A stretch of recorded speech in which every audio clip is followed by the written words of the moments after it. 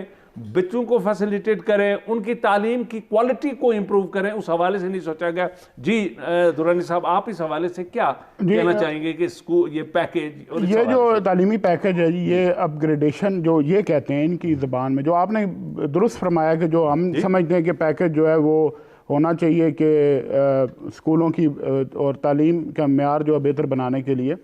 یہاں پہ یہ پیکج دیا جا رہا ہے کہ جی ہائی اسکول کو جو ہے نا مڈل اسکول کو ہائی کر دیا جائے گا, پرائمری کو مڈل کر دیا جائے گا, صرف اس لیے کہ 1500 اسامیاں کریٹ کی گئیں, جو قومی خزانے پر آزاد کشمیر کے اربوں روپے کا جو ہے وہ بوجھ ڈالا جا رہا ہے. اور یہ صرف ان لوگوں کے لیے, کیونکہ وزیر اعظم صاحب کو شاید اب لگ رہا ہے کہ ہمیں آزاد کشمیر میں جو ہے وہ اپنے لوگوں کو بھرتی کرنا ہے سیاسی طور پر, اور یہ سیاسی پیکج ہوگا, تعلیمی پیکج نہیں, یہ سیاسی پیکج ہوگا. اس میں صرف یہ گزارش کروں کہ وزیر اعظم صاحب کا ایک بڑا کریڈٹ تھا این ٹی ایس کے بارے میں. کل ہی ہمیں اطلاع ملی کہ جو کل امتحانات ہو رہے تھے, خود نگران جو ہیں وہ بچوں کو نقل کرا رہے ہیں, اوپن نقل چل رہی تھی. بہت سارے سینٹرز میں یہ بات ہوئی کہ ان کو یہ بتایا جا رہا تھا کہ آپ اس طرح یہ پیپر حل کریں. اگر اس طرح این ٹی ایس بھی چلنا ہے, اور وہ این ٹی ایس کی کریڈیبلٹی کیا ہے, پاکستان میں وہ کئی اداروں سے بلیک لسٹ ہو چکی ہے, یہ کمپنی پرائیویٹ کمپنی ہے ایک N T S, national testing service, اور اس کو انہوں نے آزاد کشمیر میں دوبارہ جو ہے وہ دے دیا ہے. اس سے پہلے بھی اس کے بارے میں شکایات تھی. ابھی جو تعلیمی پیکج کے حوالے سے میں نے آپ کو بتا دیا کہ یہ سیاسی پیکج ہے, اس کے اثرات جو ہیں عام آدمی تک نہیں جائیں گے, سیاسی لوگ بھرتی ہوں گے. ناظرین, آج ہمارا وقت یہاں اب ختم ہو رہا ہے, لیکن جانے سے پہلے میں آپ سے اور اپنے وزیر اعظم پاکستان اور وزیر اعظم آزاد کشمیر سے یہ گزارش کروں گا کہ دنیا کی کوئی قوم اس نے آج تک ترقی نہیں کی جس نے اپنی زبان کو سرکاری زبان قرار دے کر اس سے کام نہیں لیا. اگر جاپان میں چلے جائیں تو جاپنیز بولی جاتی ہے, جرمن میں چلے جائیں تو جرمنی بولی جاتی ہے, امریکہ میں چلے جائیں یا برٹن میں چلے جائیں تو انگریزی بولی جاتی ہے. کیا وجہ ہے کہ پاکستان میں ہماری اردو زبان کو آج تک سرکاری زبان اور اس کو دفتری لکھنے اور پڑھنے میں آج تک اس کے لیے احکامات جاری نہیں ہوئے؟ ناظرین, مجھے یقین ہے کہ آپ اس اپنی زبان کو آگے بڑھانے میں آپ اپنی حکومتوں کو, اپنے لیڈروں کی توجہ دلائیں گے اور چاہیں گے. اسی پر ہم ختم کرتے ہیں. آئندہ ہفتے پھر انشاءاللہ پیش ہوں گے. خدا حافظ.